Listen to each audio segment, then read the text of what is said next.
Hey guys, it's Washed Up Dota featuring me, Amaze, the most washed up Dota player of all time. And this is a video series based on tips and tricks that I think might help elevate you into becoming a better Dota player. And if not, hopefully you at least learn something and something to keep in mind for your games. Today we're going to be focused on decision making in the context of laning, just the first few minutes of laning, mind you, and with a special emphasis on hero matchups, knowing the strengths of your heroes, knowing the weaknesses of the enemy heroes, and vice versa. So we've got a bit of an unusual matchup. It's maybe not that unusual anymore. It's off lane Vengeful Spirit, position 3, and Dark Willow, position 4, against myself, Ricky, and Shadow Shaman, position 5. Now, what a lot of people think about when they think about heroes countering heroes is they think about maybe something like anti-mage against Medusa. Okay, mana burn, mana shield. Okay, mana burn does so much damage. Anti-mage counters Medusa, great. Or anti-mage counters Storm. These are the sort of large-scale counters that perhaps will matter more as the game develops. But I don't think people pay very close attention to what happens in lanes. One of the most common mistakes that I see is supports tunnel visioning on, okay, well, I'm a position 5, I'm gonna pull. Or, okay, I am a carry, I'm a core, I'm going to last hit. People really lose sight of what counters can happen even just in the microcosms of the laning phase, and it can make a huge difference. I'm going to show you an example of that right now. We have Shadow Shaman and Dark Willow as the supports, cores, Rikimaru, and Vengeful Spirit. Now, when I look at this lane, one thing immediately comes to mind, and that's, I'm going to give you a second to take a guess.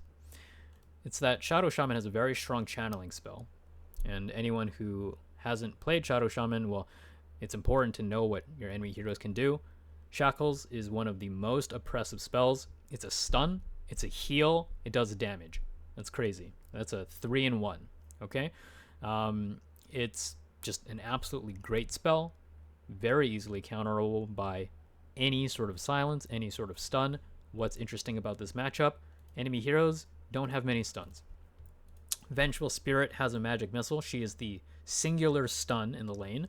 Dark Willow technically has a stun, but it's a very delayed stun, 4 seconds before the stun goes off, essentially worthless against Shackles, which doesn't even last 4 seconds. What this tells you is, A, there's a very powerful spell with no real counter, because if you ever shackle Vengeful Spirit, she can never cancel you out of that stun, and vice versa. If the stun is ever used, then there's no way to cancel the shackle, which again, not only a stun, it's also damage, it's also heal. But that's not all. We also have the support matchup of Shadow Shaman against Dark Willow.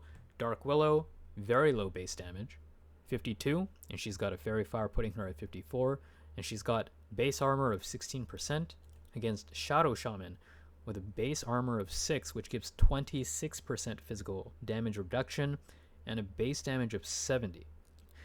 Now, that's pretty important to consider. With such a large gap in damage, it means shot for shot, if you're trading harass, Shadow Shaman's absolutely going to crush Dark Willow. Dark Willow does attack much faster, 1.12 versus the 1.57. That's almost a 40% attack speed increase. But again, their range is about similar. If you're taking singular hits, Shadow Shaman beats Dark Willow. That's not the only thing to consider. You also want to look at what cores we have in the lane. Rikimaru, very, very, very high base damage. Blink Strike, 40 damage. You get 2 charges. It also does your base damage. Each Blink Strike, 100 damage, 40 of it magical, 60 physical, 200 damage, no cooldown. This is a pretty deadly comp, and if we were to play this passively, we would be really just ignoring the strengths of our hero and the advantages we have at low level, especially because Ricky has very high regen, very high armor. Vengeful is pretty decent damage, but not very high armor, pretty mediocre regen. Dark Willow, horrible armor, horrible regen. what we want to do is play aggressive. That's what we should be doing. And if we watch, it's exactly what happens. You've got the Shadow Shaman and the Dark Willow trading hits. Dark Willow's using a Tango to offset some of the damage coming out.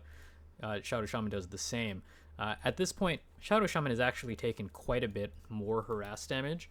He also tangled a little bit late, so it might look like Dark Willow is winning this exchange, which, you might say, well, that's kind of weird. I thought you said Shadow Shaman should be winning. Dark Willow is getting a lot of hits off. The Shadow Shaman's not doing super great at trading properly. He's kind of letting Dark Willow get 2 hits in for every one of his hits. He either needs to play more aggressively so that he's not letting Dark Willow get the second shot every time he backs off, or alternatively, he needs to get 1 shot in and then maybe fog her or just stay close enough to her to get his second shot in. That's besides the point. We just saw the Vengeful Spirit Wave of Terror, so we know he has no stun.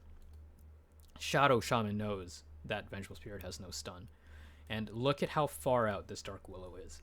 In the middle of nowhere. Dark Willow's trying to get harass in, but this is going to be immediately punished. Shackles, I see the shackle, I blink in. This is a Dark Willow that's about to die.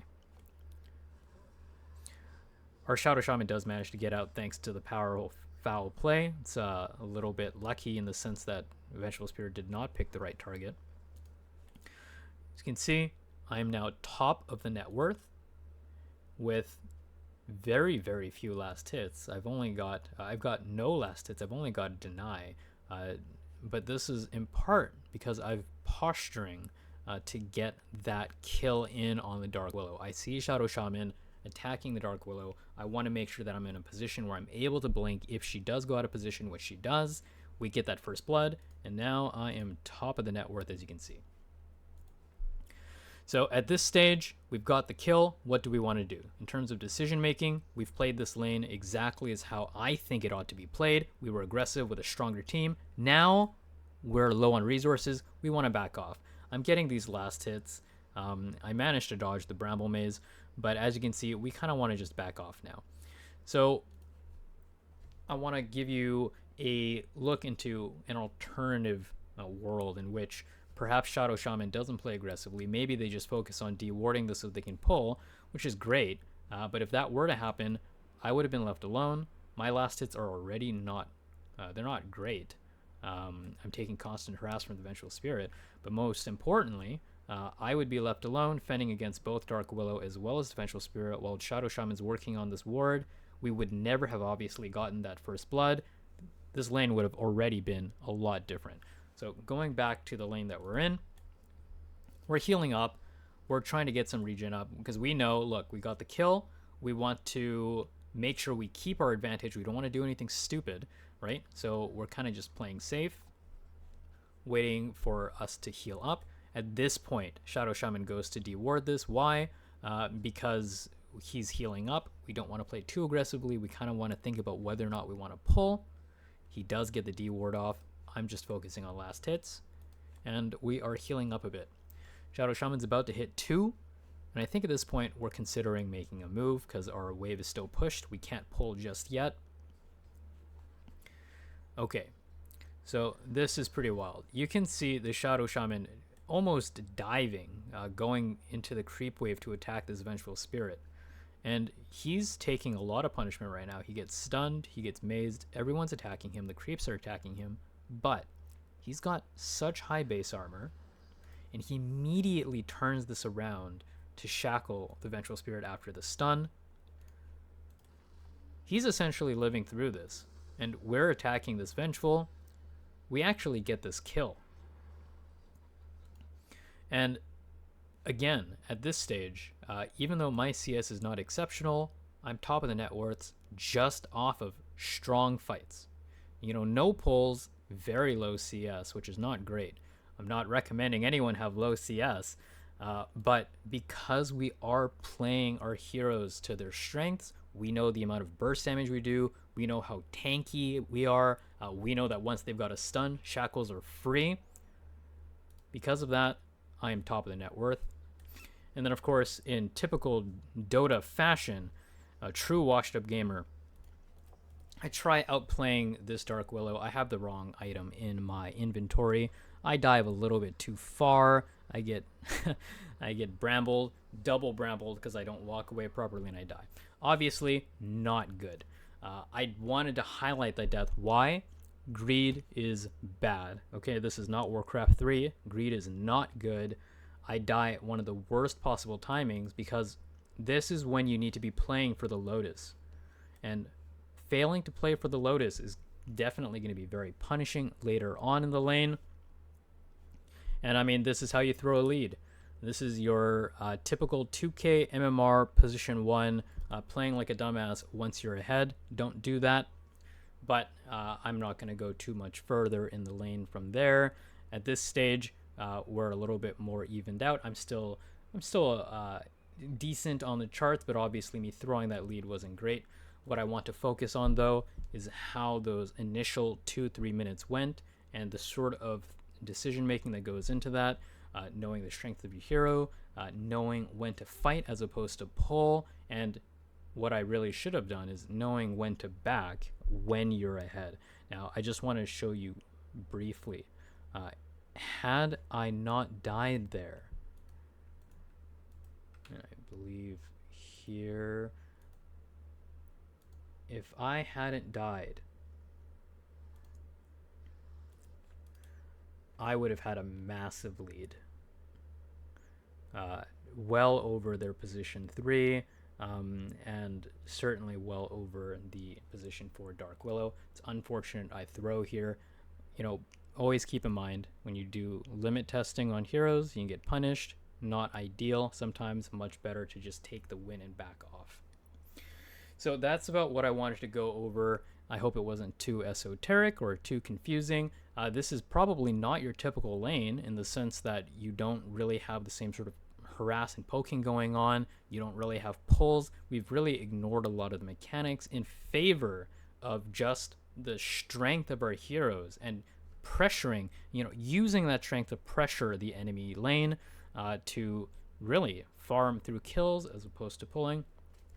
And this is where, and I want to say as I said from the start, knowing your hero, knowing your strengths, knowing enemy weaknesses comes into play. You have to be aware of these things. You want to think about what your heroes can accomplish and what their heroes are lacking. And, it makes all the difference in a lane. I hope this video has helped. I hope it's given you at least some insight into some of the things that you can think about when you're thinking about laning. This, again, a bit of a peculiar lane in the sense that we were playing very aggressively, but it obviously paid off until I threw. Now, I do want to say at the end of the game, I do manage to win. Okay, we do carry 16-6-18. So the early lead that we had wasn't for waste, wasn't for naught. But again, I just wanted to provide you just a sliver of perspective when it comes to the sort of things that I think about when I'm laning, the sort of things that I think everyone ought to be thinking about, because that is how you really show the difference between someone who's very familiar with their hero versus someone who's just kind of playing the game, not really thinking about what you can do to impact your lane. Okay, well, I hope you enjoyed that.